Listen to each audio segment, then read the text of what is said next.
ବୋହୁ ତୁ ବାଙ୍କିରେ ରହିଛୁ ପିଡ଼ିଆ ଦିଆ ପରିବା ଖାଉଛୁ ଦେଖିଲୁ ଦେଖିଲୁ ଆଲେ ମାରିବୁ ତୁ କଣ ଉପର ମୁହେଁ ପରି ଚାଲି ଯାଉଛୁ କିଲୋ ତଳକୁ ଅନେଇ ପାରୁନୁ ଆଲେ ଗଛ ଆଲେ ଗଛ ଆଲେ ଏଟା କଖାରୁ ଗଛ ପରା ତୁ କଣ ଜାଣିପାରୁନୁ ହଁ ବଡ଼ ବଡ଼ କଖାରୁ ଫଳିବ ଆଉ ତୋ ସ୍ୱାମୀ ଅଧ କିଲୋ କିଣିକି ଆଣିବ ମୁଁ ଗୋଟା ଗୋଟା ପରିବା ଦେଖିବୁ କେତେ ସୁନ୍ଦର ଦେଖାଯାଉଛି ନା ନା ସାର ପିଡ଼ିଆ ପା ଦିହକୁ ଖରାପ ଦେଖେ ଦେଖେ ଆଲୋ ହେ ତୁ କଣ ଶୁଙ୍ଗୁଛୁ କିଲୋ ଦେଖେ ଦେଖେ ସେଠି ଲଗେଇଛି ଜହ୍ନି ସେଠି ଲଗେଇଛି ଜହ୍ନି ଏଇ ସେ କଦଳୀ ଗଛ ଆଲୋ ବନ୍ଧ ତଳ କଦଳୀ ଏଡେ ଏଡେ ଫଳିବ ଆଉ ଦେଖେ ଦେଖେ ସେଠି ଜହ୍ନି ଗଛ ଉପରୁ ମୁହିଁଟା କିଲୋ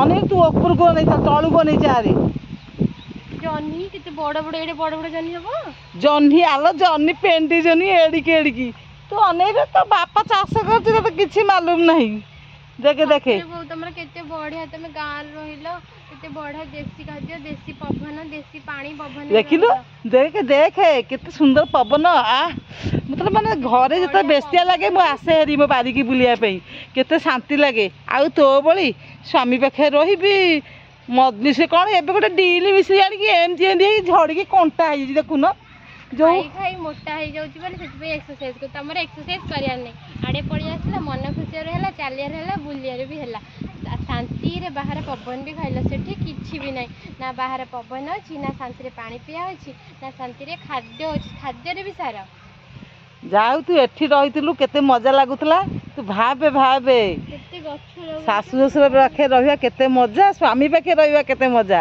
ସ୍ୱାମୀ ପାଖରେ ରହିଲେ ଖାଲି କିଛି ନାହିଁ ସବୁ ବାହାର ଜିନିଷ କିଣିବୁ ଘର ଭଡ଼ା ମାଲିକି ଆଣି ଯଦି ଭଲ ଥିଲା ଥିଲା ନହେଲେ ଗୋଟେ ଘର ଆମେ ଗାଁରେ ରହୁଛେ ଆମ ଘରର କେତେ ମୂଲ୍ୟ ଯାହାକି ବାହାରେ ରହିଲେ ତୁମେ ବୁଝିପାରିବ ଆମେ ଗାଁ ଘରେ ଯେତିକି ଘରେ ରହୁଛେ ଯେତିକି ଘରର ମୂଲ୍ୟ କିଛି ନାହିଁ କହିବାକୁ ଗଲେ କେତେ ଅଧିକ କିନ୍ତୁ ଆମେ ବାହାରେ ରହୁଛେ ଗୋଟେ ବଖରା ଗୋଟେ ଲାଟ୍ରିନ୍ ବାଥରୁମ୍ ତାର ହେଉଛି 3000 ଟଙ୍କା 7000 ଟଙ୍କା ଏମିତି ନେଉଛନ୍ତି କିନ୍ତୁ ଆମେ ଘରେ ରହୁଛେ 2-3 ବଖରା ଘର ଲାଟ୍ରିନ୍ ବାଥରୁମ୍ କେତେ ବଡ଼ ଅଗଣା କିନ୍ତୁ ଆମେ ବୁଝିନେ ତାର ମୂଲ୍ୟ ବାପ ହୋଟେଲରେ ଖାଇ ପିଇକି ଦରମା ନାହିଁ ତୁ ଭାବୁଛୁ କଣ ଇଏ ବାପ ହୋଟେଲ ନା ଶ୍ୱଶୁର ହୋଟେଲ ଦେଖିଛି ପରା କଣ ସେଟା କହନ୍ତି କଣ ସେଇଟା ଗୋଟେ କି ପୋକ କହନ୍ତି ଲୋ ମନେ ପଡୁନି ବା ଏଟା କଣ ସାଧବ ବୋହୁଲ ବୋହୁଲ ସାଧବ ଉଡ଼ି ପଳେଇଲା କେତେ ସୁନ୍ଦର ଦେଖ କେତେ ଗଛ ଲାଗିଛି ମାମା ମୋର ଆସିକି ଖୁସିରେ ବୁଲୁଛି ବଢିଆ ପବନ ଦଉଛି ବଢିଆ ଲାଗୁଛି ବୁଲିବାକୁ ଆମର ନଡ଼ିଆ ଗଛ ଏଠି ପଡିଥିଲା ଦେଖ ନଡ଼ିଆ ଗଛ ଏଡେ ଏଡେ ହେଇଗଲେ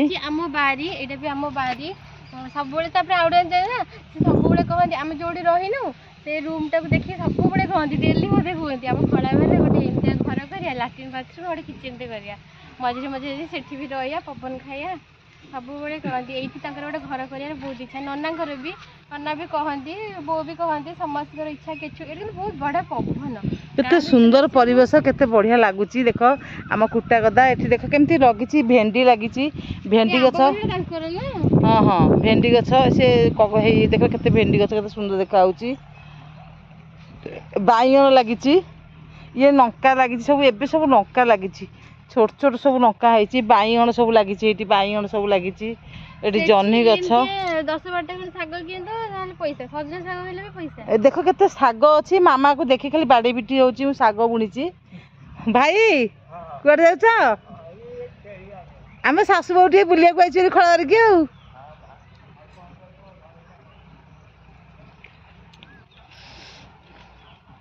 କେତେ ବଢିଆ ଲାଗୁଛି ମୋ ମାମା ବହୁତ ଖୁସି ହେଇଯାଉଛି ପୁରା ମାମା ତୁ ଚପଲ ପିନ୍ଧିକି ଆସିଛୁ ତୁ ବା ଲକ୍ଷ୍ମୀ ବାରି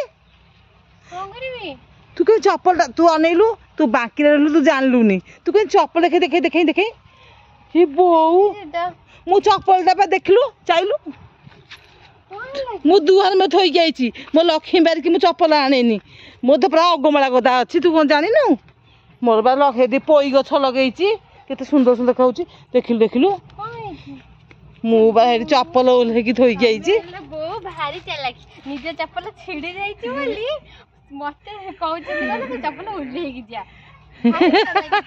ଚପଲ ଛିଡି ଯାଇଛି ଆଉ କଣ କରିବି ଦେଖେ ଲକ୍ଷ୍ମୀ ବାରିକ ପିନ୍ଧିକି ଆସିବା କଥା ମତେ ଭଗବାନ ଛିଣ୍ଡେଇ ଦେଲେ ବୋଲି ମୁଁ ବାହାର ଥୋଇଛି ଛିଡି ଯାଏ ମୁଁ ବି ବାହାର ଥୋଇଦେବି ଆଉ କେତେ ସୁନ୍ଦର ଗୁଆ ଗଛ ନୁହଁ ନଡ଼ିଆ ଗଛ ନଡ଼ିଆ ଗଛ ପଡ଼ିଲାଣି କେବେଠାରୁ ମୁଁ ଥିଲାବେଳେ ପଡ଼ିଥିଲି। ହଁ ହଁ 2 ବର୍ଷ ହେଇଗଲାଣି। ହଁ ନଡ଼ିଆ ଗଛ ଏଠି ଛୋଟ ଛୋଟ ହେଇଛି। ଭଣ୍ଡା ଗଛ ଏଠି ହେଇଛି ଦେଖ କେତେ ସୁନ୍ଦର। କଦଳୀ ଗଛ ପଡ଼ିଛି ସବୁ ବନ୍ତଳ କଦଳୀ କେତେ ସୁନ୍ଦର ଦେଖାହେଉଛି। ବାରଟା ବହୁତ ବଢ଼ିଆ ଲାଗେ। ଏଇ ଜାଗା 3 ଦିନ ଗୋଟେ ମଜୁର ଲାଗି ସବୁ ବାଡ଼ ବୁଜା ହେଲା। ଏ ସାଇଜ୍ ହେଲା ଦେଖ କେତେ ସୁନ୍ଦର ସାଇଜ୍ ହେଇଛି ପୁରା ରହିଛି। ମାମା ଆସିଛି ଦେଖିବା ପାଇଁ। ଏଇ ଶଙ୍ଖ ସାରୁ ଇଏର ସବୁ ଶଙ୍ଖ ସାରୁ ଚନ୍ଦନପୁର ଆଡ଼େ ଖାଆନ୍ତି ଆକୁ। ହଁ ଶଙ୍ଖ ସାରୁ କୁହନ୍ତି। ଏ ଗଲୁ କରି ଏଠିକି ଲଗେଇଛି ଛଚିନ୍ଦ୍ରା ଲଗେଇଛି ଗଛ ହେଇନି ଉଠିନି। ଛଚିନ୍ଦ୍ରା ଲଗେଇଛ ତଳ ଆଡ଼େ? ଦେଖିଲୁ ପୋଇ ଗଛ ଦେଖିଲୁ ମୋଟା ପୋଇ ଏଇଟା ସବୁ ଛୋଟ ଛୋଟ ହେଇଛି ଆହୁରି ବଡ଼ ହବ ସବୁ। ଏବେ ଆସିଲୁ ଖଳାବାରି ଯୋଉ ବାଡ଼ ଦିଆ ହେଇଗଲା କେତେ ସୁନ୍ଦର ବାଡ଼ ଦିଆ ହେଇଛି। କେତେ ସୁନ୍ଦର ହେଇଛି। ଆରେ ମୁଁ ତ ଜାଣିନି ଯୋଉ ଦେଖିଲୁ ଭେଣ୍ଡି ଗଛ ଗୋଟେ ବନ୍ଦାରେ 7ଟା ଲେଖା ଉଠିଛି ଦେଖିଲୁ। ପୁଳାଇ ମଞ୍ଜି ପକେଇ ଦିଅ। ପୁଳାଇ ଲେଖା ପକେଇ ଦେଇଛି ପୁରା ଲଙ୍ଗରେ। ଏମିତି ପକେଇଲେ କୋଉଟା ବଞ୍ଚିବ କୋଉଟା ମରିବ ଯାହା ହବ ପକେଇ ଦେଇଛି। ଯେ ତ ଚାଷ ଆସେନି ଯାହା ହେଇଛି ଆଉ। କଣ ଚାଷୀ ତମର ବାପା ଚାଷୀ ତମର ସମୁଦି ତମେ କହୁଛ ମୋ କକା ଚାଷୀ। ହଁ ଚାଷୀ ତମ କକା ଚାଷୀ ତମ ବାପା ଚାଷୀ ତମ ସମୁଦି। ଆମ ଗାଈ ସବୁ ଚରୁଛନ୍ତି ସେପଟେ ଦେଖ ଆମ ଗହିର ସେ ସବୁ। ଆମ ଗାଈ କଣ? ଆମ ଗାଈ ନୁହଁ ଆମ ଗାଈ ଫିଟେନି ଜମା ଆମର ଘରେ ସବୁବେଳେ।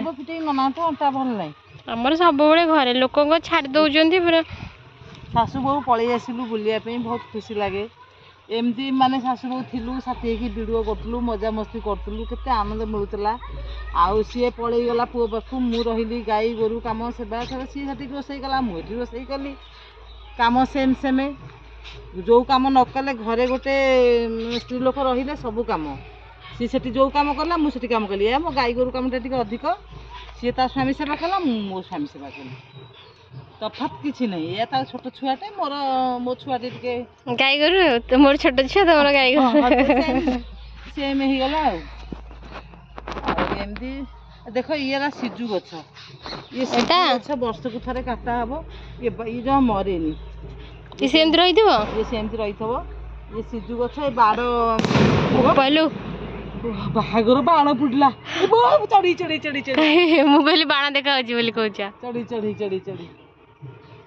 କାହାର ଗୋଟେ ବାହାଘର ହଉଛି ଭୋଜି ଖାଉଛି। ଆମ ଗାଁରେ ଆଜି ଭୋଜି ଅଛି। ଆମ ଗାଁରେ ଗୋଟେ ଜିନିଷ ଭୋଜି ହେଲେ ସବୁ ଟ୍ରାକ୍ଟରରେ ଆଣି ଦେଇଯାନ୍ତି ହେଲେ ଆଜି ଦେବେନି। ଏଇଟା ଆମର ନୁହଁ। ଆମ ଭାଇ ବଣ ମାନଙ୍କରେ ଆମର ବ୍ରାହ୍ମଣ ଘର ଯେହେତୁ ଭାଇ ବଣ ମାନଙ୍କରେ ସମସ୍ତେ ଦିଅନ୍ତି। ଯାହାର ଯୋଉ ଭାଇ ବଣ ସେ ଦେବ।